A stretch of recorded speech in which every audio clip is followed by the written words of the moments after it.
All right, guys. I wanted to hop on. I have quite a few of you guys on here, subscribers, and I wanted to kind of connect some dots as to what I've been focusing on as of late. When I first started this YouTube channel, it was significantly about injuries and the workouts. And while that is still a very important part of what I do, I've been shifting a lot to the origins, going farther upstream. And so going farther upstream requires us to have a greater understanding of what is essentially going on in the body. And this is why I've shifted a lot to with breath work. And you'll see some of you guys have commented and send me messages a little bit about the breath work shift that I've done.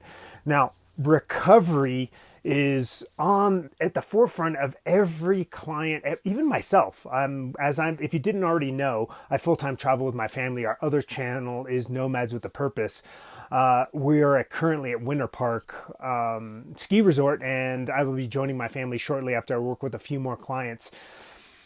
And for me, getting out and doing activities, playing my sports is absolutely essential. I had a vision for me to stay active with all of my kids as they aged and jump into the sports that they like, even if I wasn't necessarily the best at them, or even if I wasn't ready to learn them. I was ready to jump into it. And so recovery is critical. So I'm going to go over a couple ideas as to really honing down. Now, you can go to Huberman Lab and he's going to tell you all the science.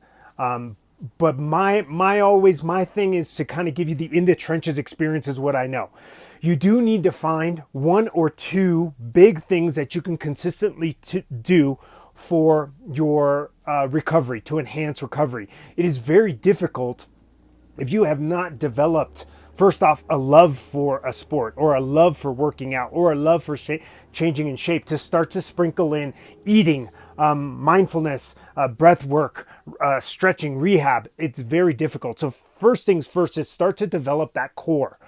Once you develop that core and start to have a better understanding of who you are, what makes you tick, beyond that, guys, you're not going to move into anything else. So if it's surfing, I have a lot of you guys that have started following me with some of the surf info that I have, or it's jiu-jitsu. I have quite a few of you jiu-jitsu. Or if it's you're a little bit older, like myself, and your testosterone is a little bit low, you're having some symptoms of adrenal fatigue, you have to find that drive, that ability to go out and find something that really fulfills you, because that adds a significant amount of recovery. Now, I'll tell you this. I absolutely enjoy the gym, but a lot of people see it as a chore. If you see something as a chore, your recovery from it is going to be impeded. Let me say that again. If you see something as a chore, the endocrinology within you is going to be impeded. That means you're not going to recover from it as well as much as if you find that flow state feeling. So that's a mental, right? So when I go train jiu-jitsu, I can tolerate and recover much faster because I absolutely find myself in that flow, and I recover from that soreness a lot quicker. Now, beyond that, let's talk about levels. Aerobic exercise is often broken up into four levels, right? High intensity four, which we tend to see in really competitive athletes, almost to the level where you're so hypoxic, you're on the edge of passing out, right? Really intense. Most people tend to use 1, 2, and 3. 1 being that walk. What I find the best for enhancing recovery from activity, your sport, is low level intensity. So can you do that within each sport? Well, yes, absolutely. If you mountain bike, you can mountain bike gentle, flat. If you train jiu-jitsu, you flow roll, which I absolutely love to do with my 14-year-old, because I can recover, work on details, and still practice my sport. Or walking. Walking, by far, if you still haven't found that flow state, walking low level. You can swim, tread a little water if you're proficient, if you're feeling like you're driving that heart rate up, right? So if it's a little beyond rest, it'll start to massage the central nervous system so that you can recover faster. That's 1. Highly recommend you develop that, because it is walking. It does get you potentially in nature. A lot of times I'm in hiking, walking, a little bit of swimming does wonders, get you outside, get some wonderful vitamin D. Number 2. Now, I'm big on this one, right? Really, breath work for me has been a game changer for a lot of the people that I work with. Not only do I have an opportunity to work with more people, but I can access more people, because a lot of people frankly don't feel like they're in shape enough to start working out, which sounds kind of crazy, but that's what I found. And I have felt like that myself. So the breath work in any way, shape, or form gives you the ability to start detoxing and recovering the body. Why is that? Well, the diaphragm is a pump. Every time we breathe, it's pumping and squeezing into your guts.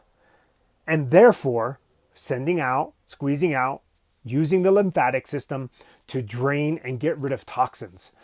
If you understand that very simple concept, then you understand that exercise can do that, but also breathing proficiently, right?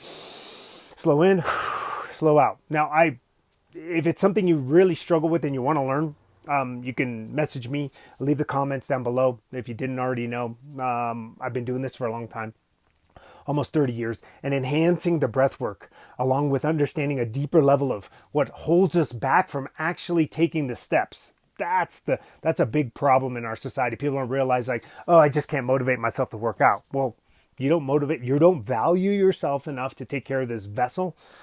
That is a problem. Most people logically on some level, yeah, I should do that, but they don't. And that's what I like to get into the nitty gritty with individuals. So number one was get some low level cardio to enhance recovery. Number two was breath work. The third one, which is both circulating, and I use both of these because a lot of people are going to be a little bit polarized on what they like. I have seen consistently over the last 20 years the use of sauna and the use of cold. It's nothing new. It's just really, really popular right now. Personally, we travel full time, so I don't always have access to a cold shower or a sauna. So I use breath work as my intense detoxifier. But people that are living a regular life, like me living in an RV, can and do use one or the other. Figure out which one resonates with you, which one tolerates it. Both can be very uncomfortable. The sauna just takes a little while to get there. Essentially, we have to push to the point that you're in that, I can't tolerate it, and stay there in the intolerance. Whether it's, and if you think about that, this lesson goes in lots of different ways. You know, I push myself. I tell my guys when they're all about minimum effective dose. Workouts should be very efficient. And minimum effective dose workouts are all about get a warm up or prehab. And then I shift them into that meat and potatoes, that 2 or 3 exercises that really challenge them. And I always tell them, like, okay, everything is getting warmed up to that moment. And that's why I can make workouts really efficient, 20, 30 minutes. And my guys are done. They shift that. They get into that discomfort. I'm like, okay, this is it. This is where I want you to push. And then we're done. We're not pushing to the point where you can no longer succeed. We push and take ourselves a little bit outside our comfort zone every single time. So the same thing with improving a sport, the same thing with cold or hot therapy, get those heat shock proteins and really shift us. So if you're struggling with anxiety, depression, low testosterone, a lot of those are weaved in, and you'll be told potentially that that's not happening. So keep that in mind. Everything is related. It's one thing that going through my adrenal fatigue in my 30s really did, is really teach me how all of it's interconnected. And now going upstream even farther to figure out, okay, why are people struggling? And a lot of it is programming. So if you're struggling with that, please message me and we can set up a consult so we can chat. All right, until next time, we'll talk soon.